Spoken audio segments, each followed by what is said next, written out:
నాంపల్లి కోర్టులో జగన్ విచారణ ముగిసింది. అయితే 11:40 నిమిషాలకి ఆయన కోర్టులో హాజరయ్యారు. 12:20 నిమిషాలకి విచారణ అయితే ముగిసింది. దాదాపు ఈ విచారణ అంతా కూడా అరగంట పాటు జరిగినట్టుగా తెలుస్తుంది. కోర్టు నుంచి బయటకు రాగానే ఆయన నేరుగా లోటస్ పాండ్ నివాసానికి వెళ్లినట్టుగా తెలుస్తుంది. అయితే కోర్టు ఆదేశాలతో ఇవాళ విచారణకు హాజరయ్యారు జగన్. 4వ ఫ్లోర్లోని సిబిఐ కోర్టు హాల్కు నలుగురికి మాత్రమే అనుమతి అయితే ఇచ్చారు. ఇటీవల జగన్ విదేశీ పర్యటనకు వెళ్లిన సమయంలో బెయిల్ షరతులు ఉల్లంఘించారని సిబిఐ కూడా ఆరోపించింది. ఇప్పుడు ఈ అంశానికి సంబంధించి మా యూటీవీ చైర్పర్సన్ బైర్శెట్టి నాగరాజ్ గారు లైన్లో ఉన్నారు. ఆయనతో మాట్లాడి పూర్తి వివరాలని తెలుసుకుందాం. ఎస్ సార్, ఇప్పుడు సుదీర్ఘ కాలం తర్వాత నాంపల్లి సిబిఐ కోర్టు డైరెక్ట్గా విచారణకి పిలవడానికి గల కారణాలేంటి? కౌసల్య దాదాపు 5 సంవత్సరాల నిడివి తర్వాత 5 సంవత్సరాల గ్యాప్ తర్వాత ఈ రోజు వైఎస్ జగన్మోహన్ రెడ్డి గారు అంటే ఆంధ్రప్రదేశ్ మాజీ ముఖ్యమంత్రి వైఎస్ఆర్ కాంగ్రెస్ పార్టీ అధ్యక్షుడు అయిన వైఎస్ జగన్మోహన్ రెడ్డి గారు ఈ రోజు నాంపల్లి సిబిఐ కోర్టుకు హాజరు కావడం జరిగింది. అయితే గత నెల ఆయన లండన్ కి వెళ్లారు తన కుమార్తెను కలుసుకోవడానికి. కుటుంబ సమేతంగా అంటే తాను తన భార్య భారతిరెడ్డి గారితో కలిసి లండన్ వెళ్లడం జరిగింది. లండన్ వెళ్లే సమయంలో మనకున్న సమాచారం మేరకు అంటే ఆయన బెయిల్ పై ఉన్నారు కాబట్టి ఆయన ఇతర దేశాలకు అబ్రాడ్కి ఎక్కడికి వెళ్లాలన్నా కూడా ఖచ్చితంగా సిబిఐ కోర్టు అనుమతితోనే ఆయన వెళ్లాల్సి ఉంటుంది. ఆ మేరకు వైఎస్ జగన్మోహన్ రెడ్డి కోర్టు అనుమతితో వెళ్లారు. అయితే కోర్టు అప్పట్లోనే చెప్పింది వెళ్లి వచ్చిన తర్వాత ఖచ్చితంగా కోర్టుకు ఒకసారి హాజరు కావాలని కోర్టు ఆదేశించినట్లుగా తెలిసింది.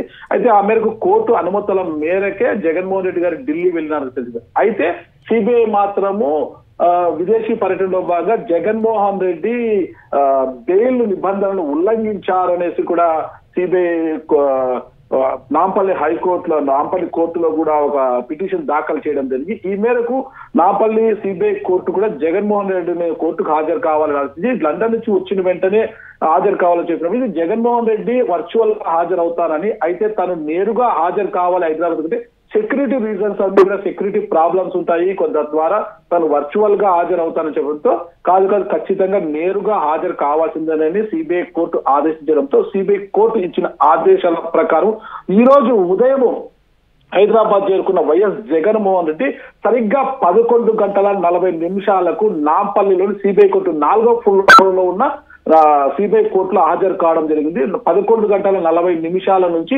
12:15 వరకు కూడా బెయిల్ సంబంధించిన విదేశీ పర్యటనకు సంబంధించిన విషయాలపై కూడా కోర్టు విచారించడం జరిగింది. 11:15 విచారణ ముగిసిన వెంటనే YS Jaganmohan Reddy court hall నుంచి బయటకు రావడం. కేవలం విచారణ సందర్భంలో కోర్టులో కేవలం జగన్మోహన్ రెడ్డి తన మిగతా ఎవరిని కూడా ఇతర వెంట వచ్చిన నాయకుల్ని కావచ్చు క్యాడర్ ని ఎవరిని కూడా పోలీసులు అక్కడికి అలో చేయలేదు. జగన్మోహన్ రెడ్డి వస్తున్న సందర్భంగా అక్కడ అభిమానుల కోలాహలం ఎక్కువగా ఉండడంతో బందోబస్తు గట్టిగా ఏర్పాటు చేయడం జరిగింది.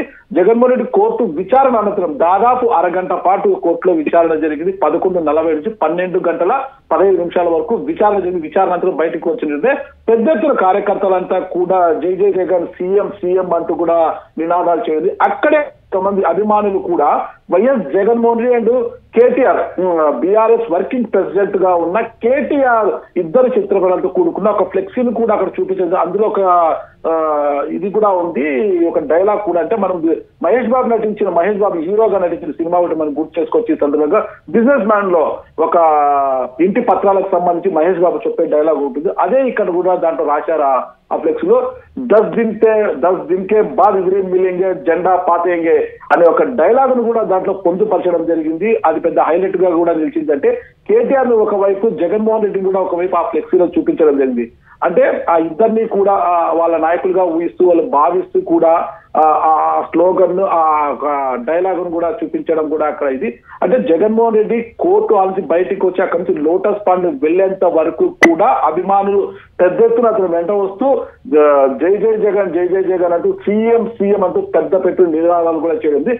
అయితే కోర్టు విచారణ అనంతరం లోటస్ పాండ్ అంటే ఏదైతే తన సొంత ఇల్లు ఉందో లోటస్ పాండ్ బయలుదేరేందుకు గట్టిగా బందోబస్తు లోటస్ పాండ్ లో కూడా బందోబస్తును అక్కడ ఏర్పాటు చేయడం జరిగింది. అయితే ఈ రోజంతా కూడా జగన్మోహన్ రెడ్డి హైదరాబాద్ నుండి రేపటి తిరిగి విజయవాడకు వెళ్లే అవకాశాలు కూడా ఉన్నాయి. కౌసల్య, అయితే ఇప్పుడు వైఎస్ జగన్ విజయమ్మని కలుస్తారంటూ కూడా వార్తలు వస్తున్నాయి, అందులో నిజం ఎంత? అంటే విజయమ్మ ప్రస్తుతం లోటస్ పాండ్ లోనే ఉన్నారు, తన ఇంట్లో తను ఉన్నారు కాబట్టి అంటే పక్క పక్కనే ఉంటాయి. వైఎస్ జగన్మోహన్ రెడ్డి గారు దాని పక్కనే ఆయన సోదరైన వైఎస్ షర్మిలా రెడ్డి గారు అంటే ఏపీసీసీ అధ్యక్షురాలుగా ఉన్న వైఎస్ షర్మిలా గారి ఇల్లు కూడా పక్క పక్కనే ఉంటాయి. ఒక సైడ్ జగన్మోహన్ రెడ్డి గారి ఇల్లు అయితే ఒకవైపు షర్మిలా రెడ్డి గారి అయితే జగన్మోహన్ రెడ్డి గారు కేటాయించిన ఇంట్లో విజయమ్మ గారు ఉంటున్నారు. ఇప్పుడు ఖచ్చితంగా కలవకుండా ఎలా ఉంటారు, తల్లి కదా. అంటే ఆస్తుల పరంగా ఏదైనా దీని పరంగా ఆర్థిక విషయాలపై చిన్న చిన్న విభేదాలు ఉంటాయి కానీ హైదరాబాద్ కు వచ్చి లోటస్ పాండ్కి వెళ్తున్న జగన్ తల్లిని ఎలా కలవకుండా ఉంటారు? ఖచ్చితంగా తల్లి విజయమ్మని కలుస్తారు. తల్లిపై అతనికి ఎప్పుడు ఎలాంటి కోపము ఉండదని అందరికీ తెలుసు. తల్లి అంటే తనకు ప్రేమ. కుమారుడు కనిపించిన ప్రతిసారి కూడా విజయమ్మ గారు ఎంత ఆనందంతో ఉప్పొంగిపోతుంటారో తెలుసు.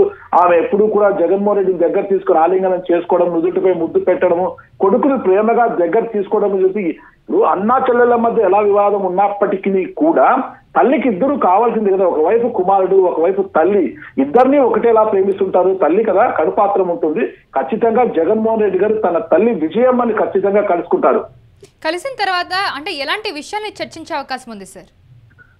అంటే పెద్దగా చర్చించే అవకాశం ఉంది. కుటుంబ పరంగా ఇటువంటి లండన్ వెళ్ళి వచ్చారు, లండన్ విషయాలు అయితేనేమి, ఇప్పుడు కోర్టుకు హాజరైన విషయాలేమి, ఏ నేపథ్యంలో వచ్చాం, ఏం కథ అనేది ఉంటది. ఇక కొన్ని అసెట్స్ వాళ్ళ ఉన్నాయి కదా, వాటి గురించి ఏమైనా చర్చించుకునే అవకాశం ఉంది. పెద్దగా ఆ కాంట్రవర్సీకి సంబంధించిన విషయాలన్నీ చర్చకు వచ్చే అవకాశాలు అయితే ఉండవు. జగన్మోహన్ రెడ్డిగా ఆ స్థాయిలో కూడా ఆలోచించే పరిస్థితి ఉండదు. ఎంతసేపున తల్లి కొడుకుల మధ్య, వాళ్ళ బాంధవ్యం మధ్య ఎలాంటి మాటలు ఉంటాయి అవే ఉండొచ్చు అనే అవకాశం ఉంది కౌసల్య. ఎస్, అయితే ఇప్పుడు జగన్ మీద ఉన్న పలు కేసులు ఏవైతే ఉన్నాయో అవి ఒక కొలిక్కొచ్చే అవకాశం ఎంతవరకు ఉంది సార్? ఇప్పుడే కాదు, గతంలో అంటే ఆదాయానికి మించిన ఆస్తులు, అక్రమ ఆస్తులు జగన్మోహన్ రెడ్డి గారు కూడబెట్టారు అనే ఉద్దేశంతో అప్పటి యూపీఏ సర్కార్ హయాంలో జగన్మోహన్ రెడ్డి గారి మీద కేసులు నమోదు చేయడం జరిగింది. దాదాపు 16 నెలల పాటు ఇక్కడ ఆయన జైల్లో కూడా ఉండడం జరిగింది కదా. ఆ తర్వాత ఒక్కొక్క కేసు కొన్ని కేసుల నుంచి బ్యూరోక్రాట్స్, ఐఏఎస్లు, ఐపీఎస్ బ్యూరోక్రాట్స్ బయటికి రావడం జరిగింది, క్లీన్ చిట్ తీసుకొని రావడం జరిగింది. కొంతమంది రాజకీయ నాయకులు కూడా ఎవరైతే ఈ కేసుల్లో, అక్రమాస్తుల కేసుల్లో ఉన్నారో వాళ్ళు కూడా కొంతమంది క్లీన్ చిట్ తీసుకొచ్చింది. జగన్మోహన్ రెడ్డి గారి కేసులు కూడా ఇంకా కొన్ని కేసులు అప్పటికే వీగిపోయి ఇంకొన్ని కేసులు కూడా నడుస్తున్నాయట. వాటికి కూడా త్వరలోనే ఒక తీర్పు వచ్చే అవకాశం ఉంది. అయితే ఇప్పుడు జగన్మోహన్ రెడ్డి గారిని ఈ కేసు అంటే బెయిల్ రద్దు చేయించి జగన్మోహన్ రెడ్డి గారిని తిరిగి జైలుకు పంపించాలనే కుట్ర అయితే జరుగుతోందని బయట ప్రచారం అయితే జరుగుతోంది. మరి ఆ కుట్రలో భాగంగా భవిష్యత్తులో ఏం చేయబోతున్నారు అంటే జగన్మోహన్ రెడ్డి 2029 ఎన్నికల లోపు ఖచ్చితంగా ఈ బెయిల్ ను రద్దు చేయించి అక్రమాస్తుల కేసులో శిక్ష వేయించి జైలుకు పంపించాలని ఒక కుట్ర జరుగుతోంది. వైసీపీ వర్గాల నుంచి మనకు వినిపిస్తున్న వాదన. మరి న్యాయస్థానం కూడా ఉంటుంది కదా, న్యాయస్థానం విచారిస్తుంది, న్యాయాలయం చూస్తుంది అనమాట, ఆధారాలు ఉంటాయన్నమాట. ఆధారాలు ఖచ్చితంగా అంటే అక్రమాస్తులకు సంబంధించి ఆధారాలు లభించి విచారణ త్వరితగతిన పూర్తయితే ఏదో ఒక కొలిక్కి వచ్చే అవకాశం అయితే ఉంటుంది కౌసల్య.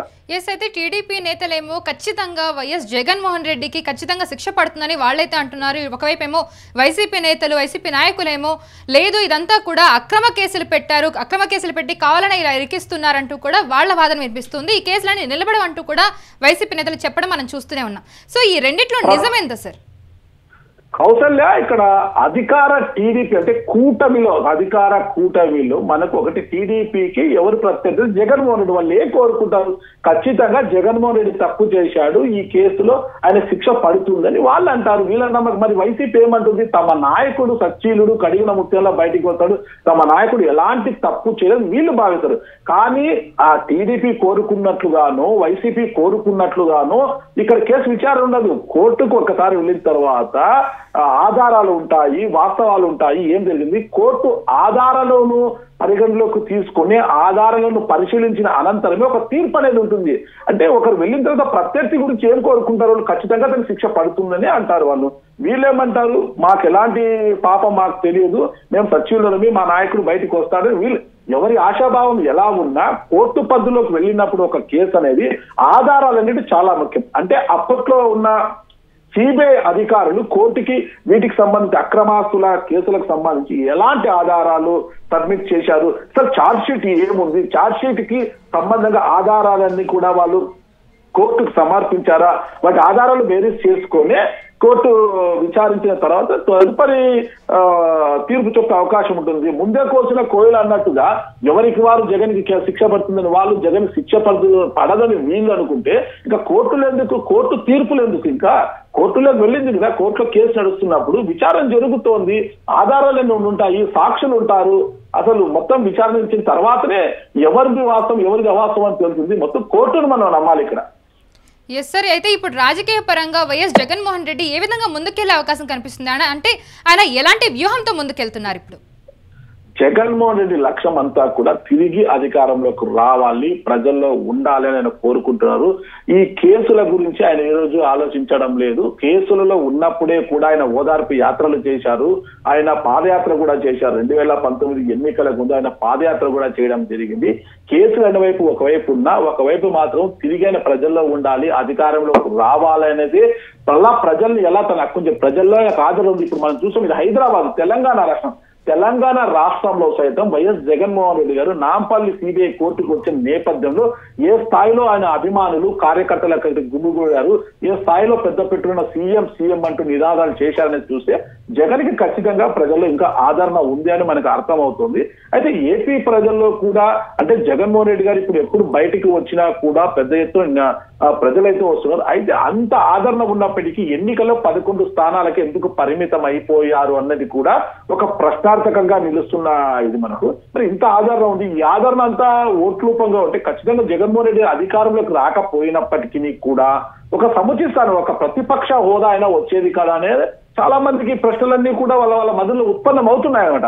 అంటే వీళ్ళంటింటి పక్కన పెట్టి జగన్మోహన్ రెడ్డి తిరిగి 2029 అధికారంలోకి రావడానికి, తిరిగి తన తండ్రి పాలన తన పాలన తిరిగి తీసుకురావడానికి ఆయన ఆ దిశగా అడుగులు ముందు వేసుకుంటూ పోతున్న త్వరలోనే ప్రజల ముందుకు వస్తానంటే ఆయన పాదయాత్ర రూపంలో ప్రజల ముందుకు వస్తారా, లేదంటే మరో రూపంలో ప్రజల ముందుకు వస్తారా, లేదంటే బస్సు యాత్రలో ఇతరత్ర యాత్రలు ఏమైనా చేస్తారా, ఎలాంటి చర్యలు తీసుకోబోతున్నారు, ఎలా ప్రజల ముందుకు రాబోతున్నారు అనేది కూడా మనం వేచి చూడాలి. Kausalya. Right sir, thank you so much for the information. Yes sir, Nampally కోర్టులో అయితే ఇప్పుడు జగన్ విచారణ అయితే ముగిసినట్టుగా తెలుస్తుంది. 11:40 ఆయన కోర్టులో హాజరయ్యారు. అండ్ తర్వాత 12:20 ఆయన విచారణ ముగిసినట్టుగా తెలుస్తుంది. దాదాపు ఆయన కోర్టులో అరగంట పాటు ఉన్నారు. కోర్టు నుంచి బయటకు వచ్చిన వెంటనే నేరుగా లోటస్ పాండ్ నివాసానికి అయితే వెళ్తూ ఉన్నారు జగన్మోహన్ రెడ్డి. కోర్టు ఆదేశాలతో ఇవాళ విచారణకు హాజరయ్యారు ఆయన. 4వ ఫ్లోర్లోని సిబిఐ కోర్టు హాల్కు 4 మాత్రమే అనుమతిచ్చింది కోర్టు. అయితే ఇటీవల విదేశీ పర్యటనకు ఆయన వెళ్లడం జరిగింది. అయితే ఆయన ఈ నేపథ్యంలోనే బెయిల్ షరతులు ఉల్లంఘించారని సిబిఐ అయితే ఆరోపణలు చేసింది.